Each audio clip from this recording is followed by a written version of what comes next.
Жүрек айланған жоқ па? Еңкейбіз. Ар қандай болады? Бүрі баспай келген, бүйесі көтеріп келді бір келінде 29 жашта. Сіздікі деле аябай катуу экен, ушу байгеникинде эле экен. Баш мындай бір алып калган. Ошо ооруп атат.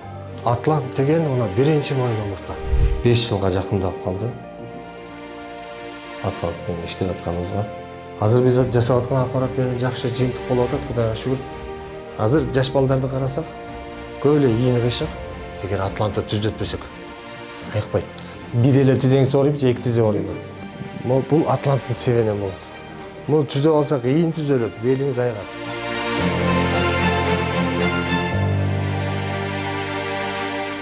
Сиздики кайрыңыз ооруйт? Belim kırıcıdır. Çöp var. Ama başta geldi. İki but kakşayt dizden. Сиздики деле аябай катуу экен, ушу байкеникинде эле экен. Көз менен бияктанасыз. Бирок байкен бети мени карап турат. Баш мындай бір алып калганда. Ошо ооруп атат. Азыр жакшылап түшүндүңүздөр, Атланттын канчалык орду бар бизде денеде. Ошону түшүндүрүп берем. Алышып кеткен, бирок жакшы болуп жатат. Мойнубуз ушу аябай катып калыптыр. Аябай катуу болуп атат. Тенден көрүп коелу.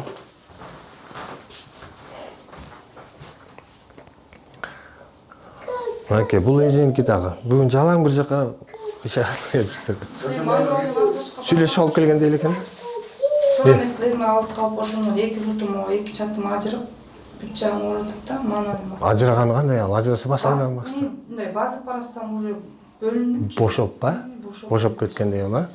Отуруп туруңуз. Так. Мен анда башынан баштап айтып берейин. Атлант деген мына биринчи мойын омуртка. Адамда 24 омуртка бар. Ошол 24 омуртканы түз алып жүрүшүн ошол биринчи мойын омуртка жоопкерчиликтүү экен. Карасаңыз, биз мисал кылабыз да. Жалпы адамдын омуртка түзүлүшүн адамдын поезддун жүрүшүнө окшотуп алабыз, поезддун жүрүшүнө. Поезддун астында главный паровоз болот. Но паровоз аркадагы жүздөгөн вагондорду сүйрөп алыш үчүн бул шайланган да. Болбосо жүктүн баарын булар көтөрөт. Эми ошолорду түз алып жүрүш үчүн могу жоопкерчиликтүү. Эгер бул жолдон тайса, бурулса, бардыгы катастрофага учурайт да. Дал ошондой эле көрүнүш болуп турат. Биздин бардык тулку боюбузду, сөөктөрдү түз алып туруш үчүн биринчи мойын омуртка. Баш түз туруш үчүн буга муктаж. Биздин башыбыз мынтип кайрылып калат, мынтип атат, Азыр бардыгыбыз байкадыңыздарбы? Бардыгы кыйшак турат. Ошо Атлант түз эмес. Башка кеткен каналдар кысылып кыпчылып атат. Ошонун себебинен. Ошондон болуп атат. Анан ийиндерибиз кыйшайып атат, бүкүлөп атабыз. Атлант кийинки омурткаларды сүйрөп кетет экен ошол жакачы. Жана поезддун алдындагы паровоз сыяктуу болупчу. Атлант омурткасы башка омурткалардан айырмаланып, мында диск болбойт экен. Болбосо башка омуртканын бардыгынын ортосунда диск бар. Көрдүңүзбү? Кемирчек дейбиз го булар да. Ошол Атланттын астында, үстүндө жок. Көрдүңүзбү? Мынакей. Айырмасы ушул. Диск жок. Диск жок да? Жок. Көрдүңүз, Сиздерге көрүндүбү? Мондай дисктер бар баарында. Мында жок. Астында, үстүндө. Көрдүңүзбү? Жок экен, Мынакей. Болбосо башка омуртканын бардыгы ошол кемирчек аркылуу, диск аркылуу жабышып, байланышып турат. Атлантта андай жок. Бул болсо мына колдун, буттун муундарын окшоп турат. Качан кол бутубузга катуу күч келип кайрылып кетсе, чыгып кетет булар ордунан. Бул да ошентип чыгып кетип атат. Булар чыкпайт. Булар кыйшайып калат экен. Тиги Атлантты ээрчип. Буларды мынтип кыйшайбосо, өз алдынча эмес, тиги ээрчип кыйшайган болот. Азыр биздин белибиз ооруп атат, моюн ооруп атат. Кайсыл жерде оору бар, ошол жер мындай кыйшак турат. Түз турган жер оорутпайт болчу. Кыйшайгандыктан бул жерде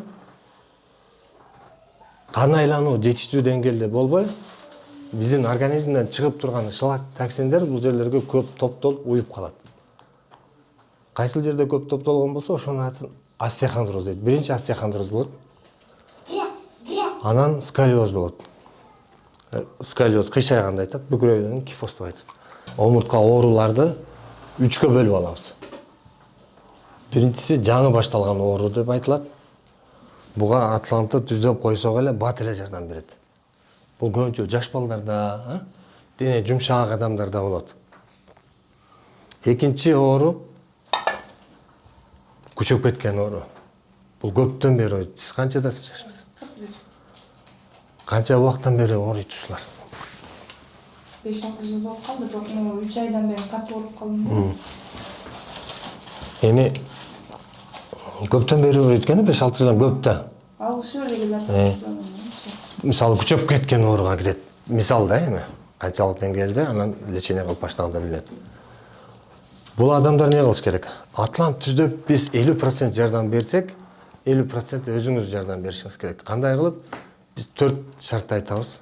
Ошолорду аткарсаңыз, батыраак жылыш болот. Биринчиси туура упражнение. Биз көрсөтүп беребиз. Моюнга, белге жасаган упражнениялар. Буларды кылып отурсаңыз, денени батыраак түздөгөнгө жардам берет. Экинчиси витамин ичиш керек. Ошол сөөгүккө керектүү питание барыш керек. Кальций, магний, ошол нерселерди ичип туруш керек. Кыйшайган жерде, кыйшайып калган жерде жакшы кан барбай атып, ошол витаминдерге муктаждык пайда болуп, сөөгүктүн сапаты начарлап кетет. Витаминди кошумча ичип туруш менен батыраак жакшырат. Үчүнчү, тердеп турушубуз керек экен, жумасына 2 жолу. Азыр ысыктын күндөрү бир аз тердеп атпайсызбы? Бул тердегенге кирбейт. Муну менен алдап койбоңуздар. Атайын лечениянын убагындачы 1 айбы, 2 айбы жумасына 1 жолу, 2 жолу баняга, парга түшүп, же атайын туз бөлмөлөр бар, ошол жерге отуруп, же атайын физически иштеп делечи, катуу тердеп. Бул тер канды канчалык деңгээлде болуш керек? Жана ич кийимди, майканы сыгылат го кадимки. Ошончолук деңгээлде катуу тердеш керек. Ошол биздин денебизди жибитет. Болбосо массажын түргүп да мынтип жасайт, мынтип жасайт. Только чуклап. Ушул жакшы эффект берет да. Тиги бир аз эле пайдасы тип калат. Ким ушул 4-өөнү толук аткарып турса, батыраак результат болот экен. Аткарбаса жайыраак болот. Азыр мен 2 бөлүгүн айтып бердим. Омуртканын ооруларда 2 бөлүм. Биринчиси жаңы башталган оору, экинчиси күчөп кеткен оору, үчүнчүсү калды. Бул өтүшүп кеткен оору. Буга жардам бербейт экен. Мына сиз ошого жетпей келиптирсиз. Өтүшүп кеткен оору. 1,5 жыл болду. Өтүшүп кеткен оору деп кайсын айтат десе, омурткада дисктер отурат экен да буларчы. Суук тийгенден болот, жакшы кыймыл болбой жатып, анан кыйшак жүргөн абалда өйкөп жешип жеп коет. Анан ортодо диск калбай калат дагы. Сөөктөр бири-бирине жабышып тийип калат. Мындай убакытта биз жардам бере албай калабыз.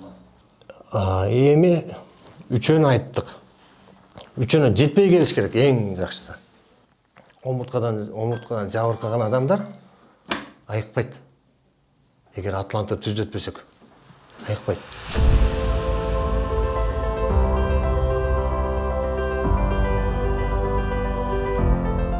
Мен белим ооруйт деп барсак, доктурга барабыз. Ал бизди жаткызып алып карап көрөт. Сенин белиңде проблема что-то серьезный экен. Барып рентгенге түшүп кел, томография түшүп кел деп жөнөтөт. Барып түшүп келсек, монда кыржа бар экен, көрдүңбү дейт. Биз эми муну уколдары кылышыбыз керек. Укол сайыш керек. Андан кийин массаж алышың керек 10 күн. Андан кийин мындай упражнениялар бар. Жана башка көп да, иглотерапия кылат. Түрдүү жолдор кылат. Ошону андан кийин эмне кылат? Аларга да болбосо операция кылат. Бул операция кылган туура эмес. Уколдары кылган, массаж кылган туура эмес деген жок. Бардыгы эле туура болуп атат. Атлантка чейин буларды кылсак туура эле болуп атат. Бирок убактылуу болуп атат. Болду сүргөнчөлүк эле деңгээлде жардам берип атат. Мен айтканым Атлантты түзөтүп алсак биздин крышаны бүтүп алгандай жардам берет. Биротоло кутула алабыз ушул нерседен. Ошол нерсени айткым келип атат. Бирок кайсыл адамга жардам бербейт, эгер өтүшүп кеткен болсо. Жанагы жабышып калса, сөйөктөр биз менен тийип калган болсо, буга жардам бербейт. Өтүшүп кеткенин кандай кылып биле аласыңар? Аппарат менен билинет да. Жабышып билек, азыр акыркы сөзүңөр дегичи. Басканда эле билинет. Могул бурулар жокпу, буралуу жок болуп калат. Бул адамдар барып томография түшүп келсе анык билинет. Барып мондай нерсе түшүп келет да. Аяктан көрүнөт ушул эки омуртканын ортосунда дискалар кандай абалы көрүнүп турат. Эстедиңизби? Менде суроо пайда болду. Тизеге бербейт да. Тизеге берет. Тизеге берет. Тизенин оорусу эки түрдүү болот да, мисалы. Артроз, анан артрит деген оору болот. Артроз болсо, анда бул ушундан. Эгер артрит болсо, анда бул суук тиген.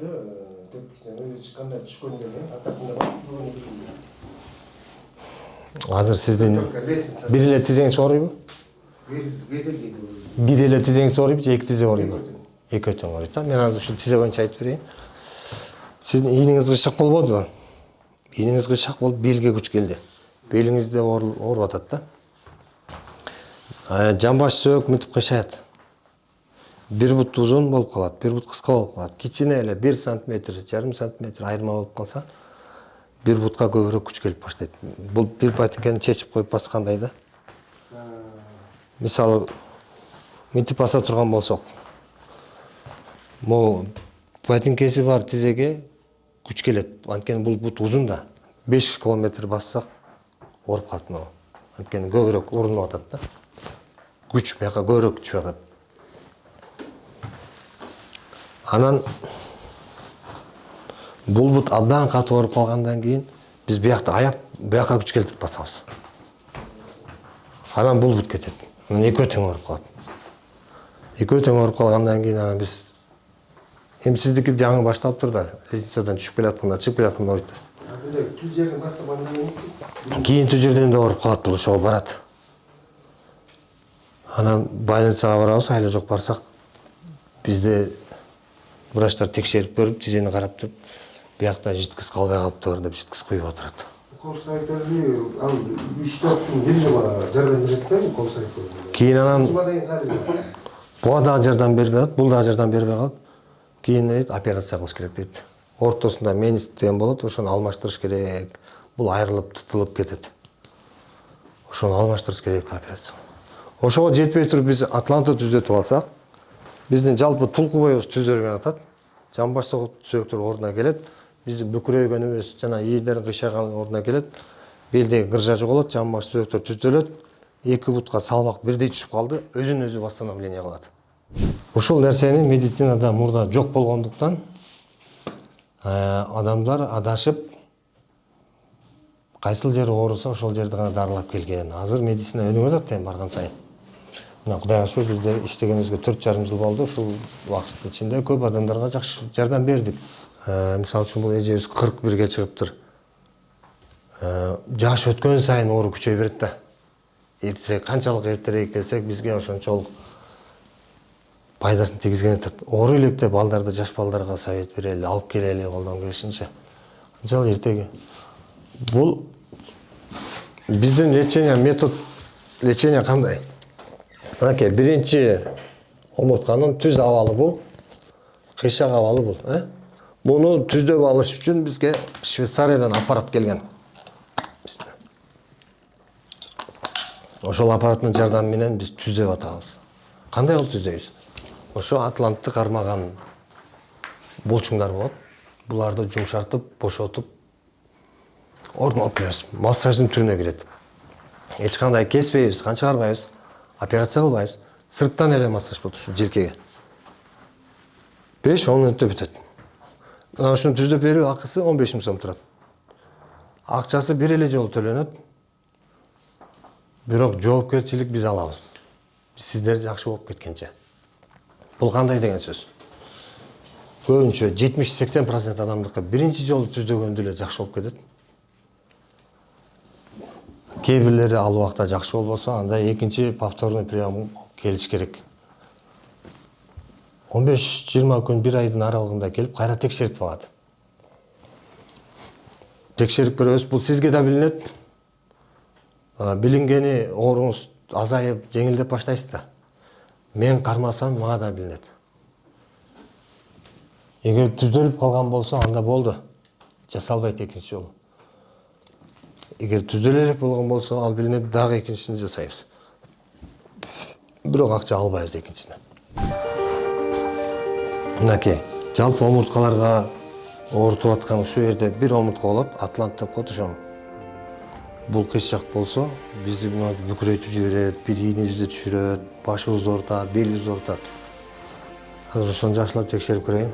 Кыйшак турат, бизге мындай кармаганда эле билинет. Анан сиздерге белгилеш үчүн бияктан көрөбүз, өйдө турсаңыз. Биякка барасыз, бийини карап турасыз. Жөнөнбөй туруңуз. Бул кишинин биягы түшөт экен. Байкалдыбы байке? Азыр булардын элдин бардыгы биякка кыйшык болчу. Кээ бирлер ойлоп калат, элдин баары эле ооба бир жакка кыйшаят окшойт депчи. Мына биякка деле кыйшайгандар болот экен. Бул атланттын себебинен болот. Муну түздөп алсак, ийин түзөлөт, белиңиз айгат. Барып айгат. Так, чыгып калган кыржа мына болду да. Кыржа көбүнүңүздөрдө кыржа бар экен. Кыржаны эмне деп түшүнөсүздөр? Бул эмне бул? Сиздердин түшүнүгүңүз? Өшү көлөктөр. Ашша өшүп калды. Диск да. Sarısı bu. Диск, карабайсыздарбы? Эти өсүп кеткен деп түшүнөбүз. Же болбосо кемирчеги былчыйып чыгып калган деп түшүнөбүз. Муну мынтип айтат да, мисалы. Атыңыз ким байке? Султан. Султандын түшүнүгү боюнча бул жанагы машинада, автомашиналарда баягы эки темирдин ортосуна подушка коет го, резинкаларды коет. Анан былчыйып калат да, ошондой деп элестетип атабыз, Бул эки кемирчектин ортосунда суяктык болот экен. Биз кыймылдаганда майлап, нары бери жылдырып тура турган, кызмат аткара турган нерсе экен. Салим блок. Салим блок дейби? Ушинтип айтабы, салим блок дейби? Жидкость болот, Мунун мисалын мынтип көрсөтөйүн. Качан биз кремди сыксак чыгып калды, түздөп койсок, кирип кетти соруп. Бул жакта дагы ошол көрүнүш менен турат. Качан бизде негизи атлант чыгып кетип, ийнибиз кыйшайган. Ийнибиз кыйшайганда белибизде ушундай кыйшактык пайда болуп, ушинтип жүргөн болчу негизи. Сразу эле чыгып кетпейт экен да. Бул кичике чактан бериле бар болчу да. Ушинтип жүргөн, анан көп эңкейип иштегенде уюп талып калчу. Анан биз качан белибиз жибитпей, дене жибибей турган абалда, даяр дене, организм даяр эмес абалында биз оор көтөрүп алдык да. Бул жер слабый болгондуктан туруштук бербей кыржа чыгып кетти. Жана суюктук агылып, кремди сыкпадыкпы? Сыккандай болуп чыгып кетти. Азыр биздин максат ушуну дарылаш керек болуп атат, Буну түрдүү жолун айтып бердим. Операция кылыш керек. Операция кылганда дагы омуртка кыйшайган боюнча эле калды, канал ачык калды. Ошол жидкость восстановление болгондон кийин бул кайра чыга берет экен. Биздин метод технология менен кандай болуп айгат? Атлантты түздөйбүз, омурткага карап түздөлөт, өзү кирип кетет. Ошон үчүн айтылат, атлантты түздөөдө эң жакшы туура жолу, кыржаны дарылоодо эң жакшы туура жолу бул атлантты түздөө менен деп айтылат. Оңой жол болот, кыйынчылыгы жок болот. Бул үчүн эми жана айтып бердим башында. Бир аз күчөп кеткен оору, көптөн бери ооруйт, денеси катып калган адамдарда жардам бериш керек өзүңүздөргө. Атлантты түздөсөк 50% жардам берет. Толук кетириш үчүн, батыраак результат болуш үчүн сиз жанагы төртөөнү аткарып коюшуңуз керек. Биз көрсөтүп берген упражненияларды, анан витаминдерди ичиш керек, кальций, тердеп туруш керек, анан массаж алып, ушул жолдорду кылсаңыз батыраак жакшы болот. аткарбасаңыз деле жакшы болот. Акыртуу жакшы болот. 1 жыл, 2 жылга күчөп кеткен оору болсо делечи, бирок жайыраак болот. Атлант түздө менен 50% жеңилдейсиз баары бир. Баспай келгендер болгон. Вообще мынтип көтөрүп келгендер болгон. Сразу жакшы болбойт да айтып коеюн. Сразу жакшы болбойт. Жашоодо эреже бар. Жакшы болуш аста-аста, жаман болуш бирпаста. Жакшы түшүнүш керек. Өткөндө бир байке келди. Чоң килеген кичкен менден 2 келет. Болбой калдым. Мен тип келди да. Атлантты түздөп кетирдик. Бул киши уга албайт да жакшы. Анткени ооруп атат да, жаны кыйналып атат. Уга албайт да. Оорусу менен алек болуп атат. Эл түздө берчи деп түздөттүк. Эртеси кайра келди. Мына ушундай эле келдим. Мына дейт. Эми ар кандай болот? Бирөө баспай келген, бирөөсү көтөрүп келди бир келинде 29 жашта. Түздө резко басып кетти. Элдин баары мындай күтпөш керек. Жашоодо эреже бар. Ушул нерсени жакшы түшүнүп алыңыздар. Жакшы болуш аста-аста, жаман болуш бирпаста. 5 жылга жакындап калды. Атлант менен иштеп атканыбызга. Бул Атлантты бизге Россиядан Сергей Смоляков деген кишиден үйрөндүк. Ал киши Швейцариядан окуп келген. Швейцарияда Рене Клаудиус Шумперли деген адам бул Атлантты түздөө технологиясын негиздеп таап чыккан да. Өзү ошол основатель жөнүндө айтып атам да. Бул өзү автокырсыкка учурайт экен. Анан автокырсыктан кийин эле бул баспай калат да. Анан караса бардык дене мүчөлөрү таза. Сөөгүндө сынып кеткен жери жок. Булчуңу, кан тамырлары үзүлүп кеткен бир жери жок. Бирок баспай калат да. Бардык медициналык текшерүүлөрдөн өтөт. Бирок анализи, диагнозу толук чыкпай атат. Эмне себептен баспайт, буга жооп таппайт да. Анан бул өз алдынча медицинаны аябай казып окуп, ошол биринчи моюн омуртка баягы автокырсыктан аябай жабыркап, бул ордунан көбүрөөк чыгып кетет да. Ушул нерсе омурткаларды кыйшайтып жиберип, анан буту баспай калганын таап чыгат. Андан кийин Атлантты түздөөгө өтөт. Кандай кылып түзөсөм, көп адистерден кеңеш алат. Дүйнө жүзүндө өтө күчтүү массажисттер бар, костоправтар, мануалисттер, ошолорго барып түзөтөм дейт, кол менен түзөп беришет экен, түзөлүп калат экен. Бирок жыйынтык болбойт да, 1-2 сааттын ичинде кайра ал ойнок деген сөз бар го бизде. Баягы кыйшык абалында көп убакыт жүрүп калса, ал кайра тартып кете берет экен да. Мындан да жыйынтык болбой, анан өзү аппарат ойлоп таап чыгат. Көптөгөн аппараттар жарабай калат. Азыр биз жасап аткан аппаратка токтолот да. Себеби ушул аппарат баягы муну Атлантты жасап түздөп атканда Атлантты кармаган мышцалар аркылуу да, мышцаларды булчуң эттерди жумшартып бошотуп отуруп анын ордуна алып келет. Ошол мышцанын памятин өчүрөт. Акылдын памятин эмес, жанагы булчуңдун эске тутуусу деген бул баягы кыйшык абалында көнүп калат экен ошол жерге. Кайра тартып берет экен. Тартып кете берет экен да. Ошону тартпай турган кылып жасайт да, тиги аппараттычы. Азыр биз жасап аткан аппарат менен жакшы жыйынтык болуп атат, Кудайга шүгүр. Бул менин өзүмдүн көз карашым боюнча бизге келген адамдардын 98-99% жардам берип аткандай да. Кээ бир эле адамдарга жардам бербей жок дегендери бар.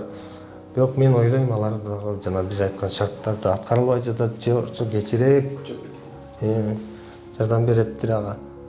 Көпчүлүгүнө жардам берип атат, Кудайга шүгүр. Кичине эс алыңыз.